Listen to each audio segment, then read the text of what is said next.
yes. That's all.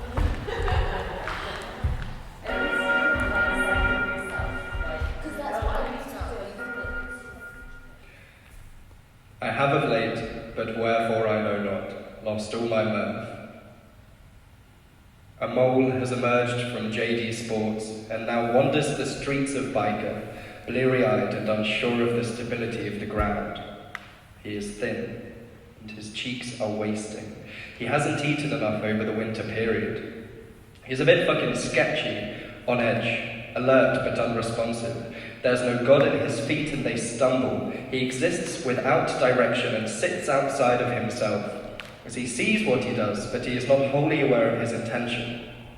Glazed, he walks with a fruitless panic. A soundtrack of stringed and slit violin notes leak out from a nearby window. Poised behind the glass, the musician's silhouette can be seen tall and proud, his gown downturned as he sings at the trains that roar past on the tracks overhead. The woeful tones of Romany folk slide from the recently restrung violin, slightly flat, as the threaded fretted steel is easing into its defined tension. The trains and the cars dance to the musician's lubricated composition, as leaves eddy and swirl in the ebb of the traffic's airflow. The violin sings at the city, and the city answers. The mole stirs, and offers an accompaniment, but his vocal cords are rusty and need lubricating. He dips his elbow in the water and tests the vowels. A, E, I, O, U. I, O, U, A, E, I, O, U, U, U, I.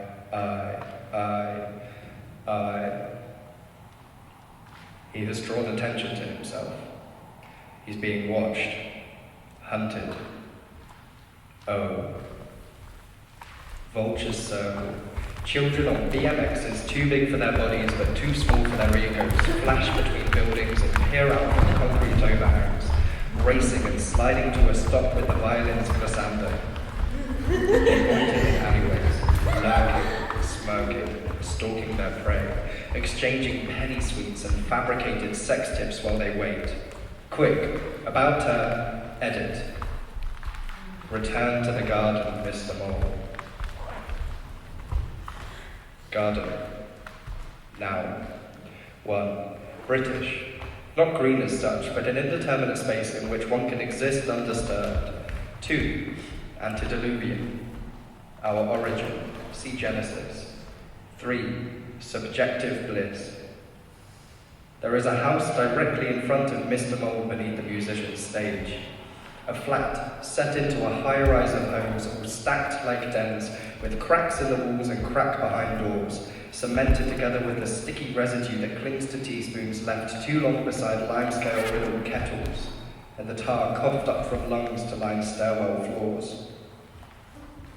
A dog sits on the arm of a chair, and he watches the mole fervently look back and forth without intent. The dog's name is Howard, or Howie for short. He gazes passively out the window of his small estate, whilst his human beckons to him from the front garden of plant pots, hanging baskets and shrubs rudely sprouting up from mossy gaps between paving stones.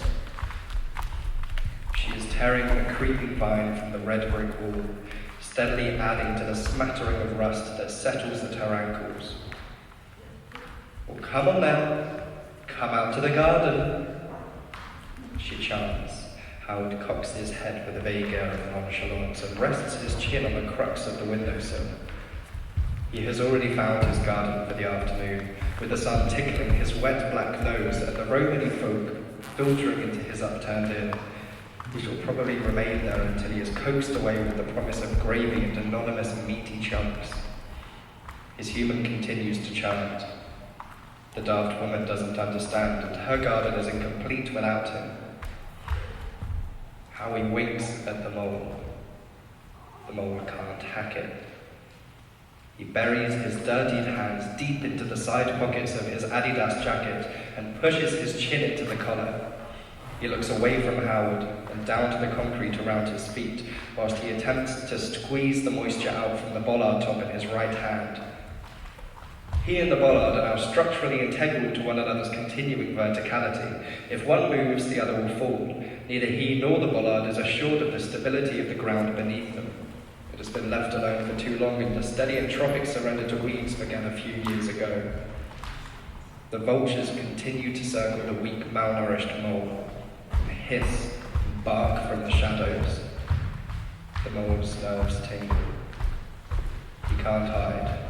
His skin is too pale, and his fingers stand out offensively against the black bollard like silence between notes.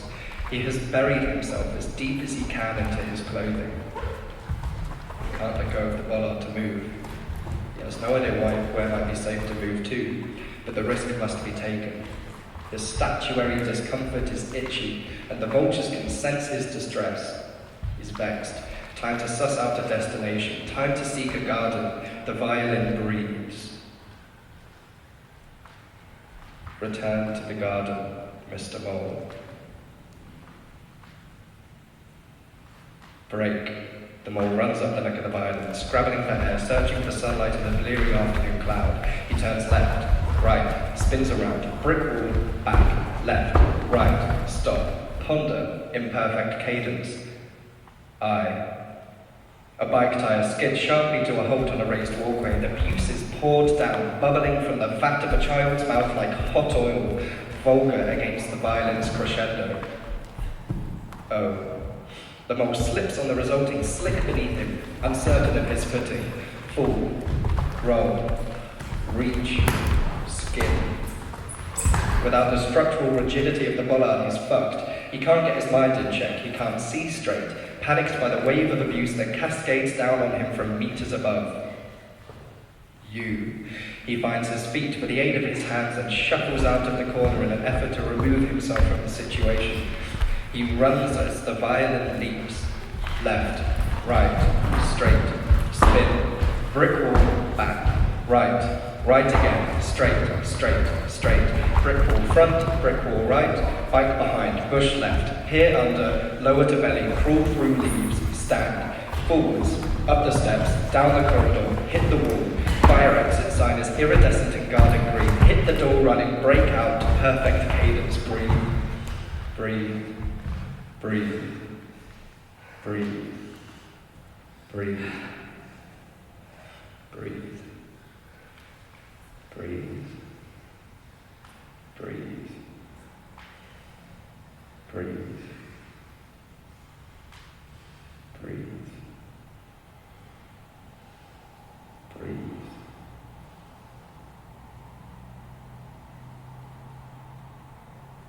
The mole emerges from Byker Wall, and the taunting cries of the vultures and the violins repeated in perfect glissandos gently fade into engine roars and the sound of tires on tarmac. The dance of the traffic has engulfed the music. He walks to find bearings. Find them, then find the... Return to the garden, Mr. Mole. He seeks shelter in a bus stop and comfort in the gaze of a woman propped up against boots on the other side of the road.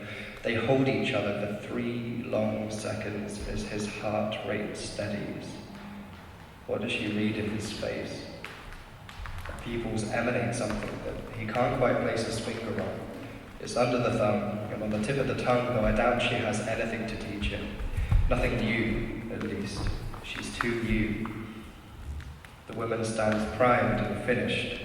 Her jawline and chin have been vacuum formed, buffed, painted, now sit rigid and refined on her face. The rest of her body follows suit. She is an item to be admired but not touched, a mannequin. She wears the high street and finds her garden in her reflection. Stood underneath the blue banner of the pharmacy, she smiles astride a Marlboro light and curls the corner of her mouth around its filter end, softly leaking smoke like Romany folk from a window. Her name is Jemima. She jumps over puddles and ducks under rain as she has lost the childish will to imprint herself upon small pools of water. She has forgotten the freedom that she found in Beatrix Potter, and instead stares longingly into glistening surfaces seeking affirmation in her returned glare. Jemima is joined by another.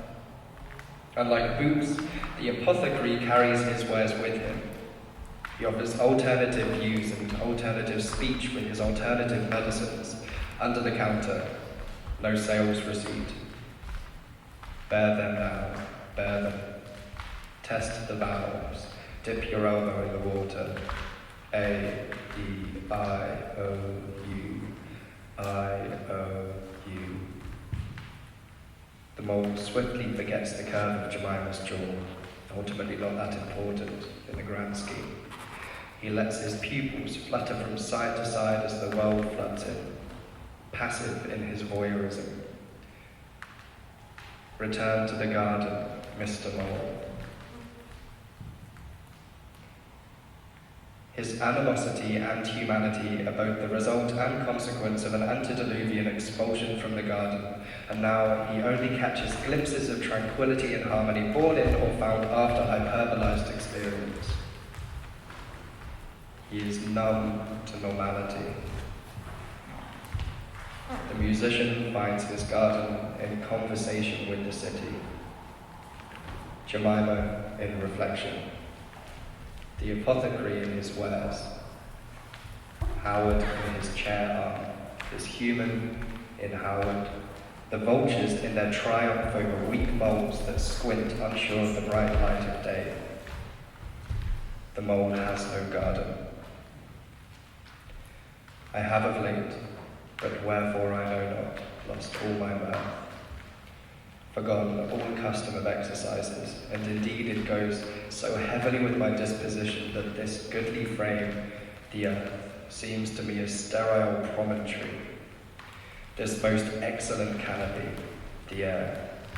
Look you, this brave overhanging firmament, this majestical roof fretted with golden fire, why it appears no other thing to me than a foul and pestilent congregation of vapours. What a piece of work is a man! How noble in reason, how infinite in faculty, in form and moving, how expressive and admirable, in action, how like an angel, in apprehension, how like a god, the beauty of the world, the paragon of animals, and yet to me, what is this quintessence of dust? Man delights not me, no, nor woman neither, though by your smiling you seem to say so. I have of late, but wherefore I know not, lost all my mirth. Return to the garden, Mr. Mole, still not found. The mundane is thick like mayonnaise. The dance continues.